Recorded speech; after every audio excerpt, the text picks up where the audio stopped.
बच्चे का ग्रोथ और डेवलपमेंट ठीक चल रहा है, इसका कैलकुलेशन हम बच्चे के वज़न के आधार पर साधारणतया करते हैं और यह मानते हैं कि बच्चे का वज़न 5 महीने पर दोगुना हो जाना चाहिए जन्म के वज़न का। जन्म पर उसका वज़न जितना था उसका दोगुना हो जाना चाहिए 5 महीने पर, और 1 साल पर उसका वज़न जन्म के वज़न का 3 गुना हो जाना चाहिए, 2 साल पर जन्म के वज़न का 4 गुना हो जाना चाहिए और 7 साल पर बच्चे का वज़न जन्म के वज़न का 7 गुना हो जाना चाहिए।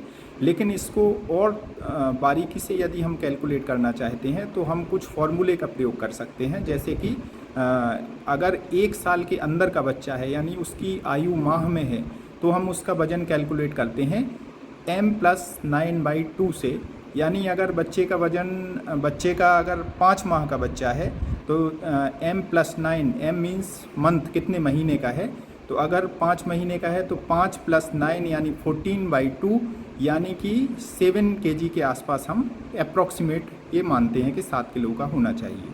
फिर इसके बाद हम यदि ईयर में, जैसे हमने बताया कि 2 साल में बच्चे का वज़न 2 गुना हो जाता है जन्म का, और जन्म पर यदि वज़न 3 किलो है तो 2 साल पर बच्चे का वज़न 2 साल पर 4 गुना होना चाहिए जन्म के वज़न का, यानी 12 किलो निकल करके आना चाहिए। तो कैसे निकल करके आता है, तो 1 से 6 साल तक हम जो फार्मूला प्रयोग करते हैं वो होता है 2y+8, यानी 2 साल पर अगर हम कैलकुलेट करना चाहें तो y यानी ईयर, कितने वर्ष का बच्चा है, तो 2 मल्टीप्लाइड बाई, हम 2 साल के बच्चे का निकाल रहे हैं तो 2 मल्टीप्लाइड बाई 2 + 8 यानी 12। तो ये इस प्रकार से एग्जैक्ट कैलकुलेट हो आता है। और अगर उससे भी बड़ा बच्चा है, जैसे हमने बताया कि 7 साल के बच्चे का वज़न जन्म पर 7 गुना होना चाहिए, यानी लगभग 21 kg के आसपास होना चाहिए यदि हम 3 किलो जन्म पर वज़न माने। तो ये इस 6 साल से ऊपर के बच्चों में जो फार्मूला हम लगाते हैं 6 से 12 साल के बीच में कैलकुलेट करने के लिए, वो लगाते हैं 7y - 5/2।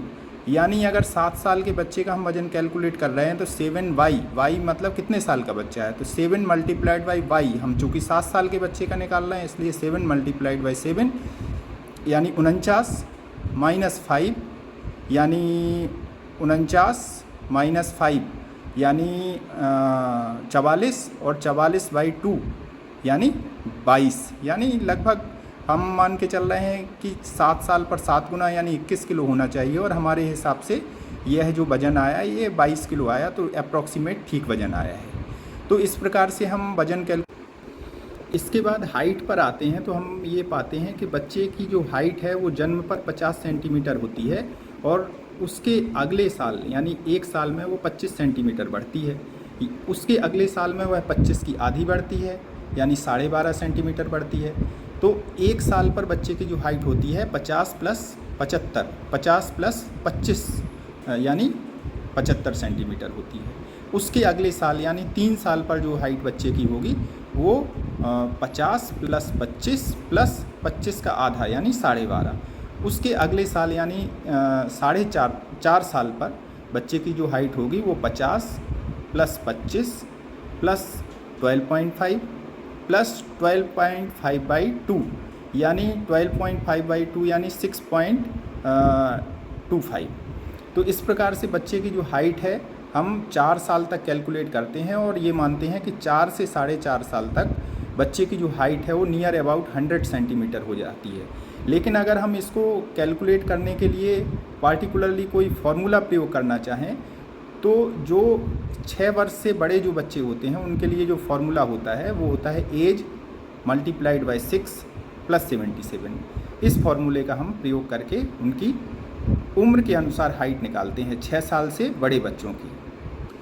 इसके बाद आते हैं हेड सरकमफ्रेंस। तो हेड सरकमफ्रेंस सामान्यतः जो नवजात शिशु होता है उसकी 32 से 35 सेंटीमीटर होती है, और हेड सरकमफ्रेंस को निकालने के लिए जो अगला 1 साल है वो बहुत इंपॉर्टेंट होता है। 1 साल को हम 3 महीने और 6 महीने इस प्रकार से डिवाइड करते हैं।